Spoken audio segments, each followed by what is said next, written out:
Breno, eu gostaria de ouvi-lo um pouco ainda sobre o tema do jornalismo, sobre os comunicadores que estão em Gaza neste momento. E aí eu destaco dois aspectos, se você puder comentá-los, né? Então, há informação de que 108 jornalistas, pelo menos, já foram assassinados entre 7 de outubro e 5 de junho, que são dados do Comitê para a Proteção dos Jornalistas, e a Repórteres Sem Fronteiras também apontam o mesmo dado. E isso significa que esse é o período mais sangrento para os profissionais da comunicação, desde que essa entidade começou a pesquisar o tema em 1992. Então, nós estaríamos diante de uma guerra contra a verdade que o regime de Netanyahu vem perpetrando, né? E um outro elemento disso, né, para além do assassinato desses jornalistas, recentemente houve o banimento da Al Jazeera, que é uma cadeia de comunicação sediada no Catar e que tem vários correspondentes que realizam isso que você chamou de um genocídio televisionado, né? Que trabalham no campo em Gaza.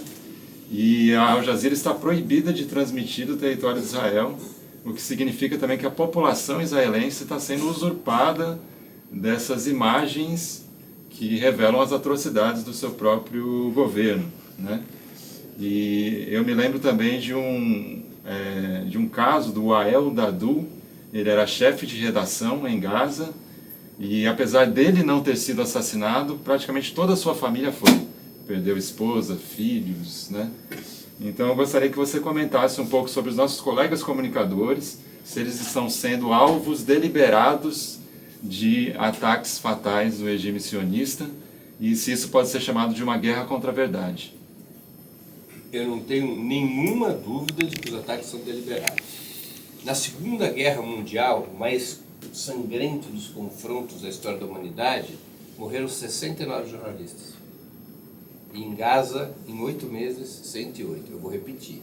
Em 6 anos de guerra, no maior confronto que a humanidade já viveu, 69 jornalistas morreram no campo de batalha. Na faixa de Gaza, em 8 meses, que se completam depois de amanhã, 108 jornalistas e contando, né? É uma ação deliberada, calculada, planificada. Porque o que saiu do controle de Israel é a disseminação de informação a partir de Gaza.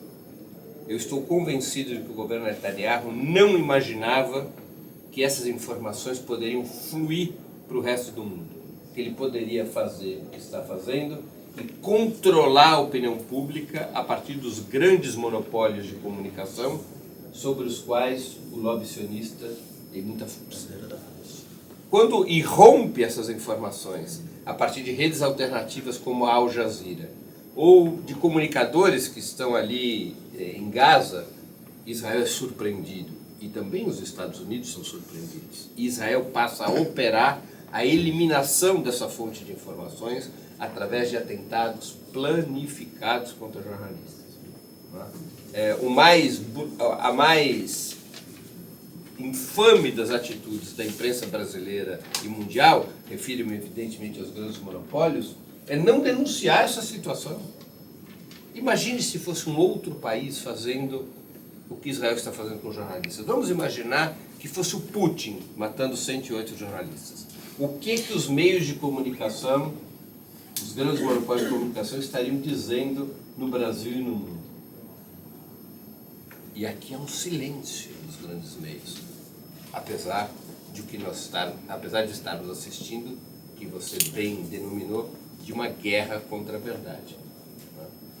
Eu creio que esse é um dos aspectos mais sombrios do genocídio contra o povo palestino. Impedir que a população mundial, e particularmente a própria população israelense, tenha conhecimento do que se passa em Gaza, do que está fazendo o governo Netanyahu, das entranhas do regime sionista.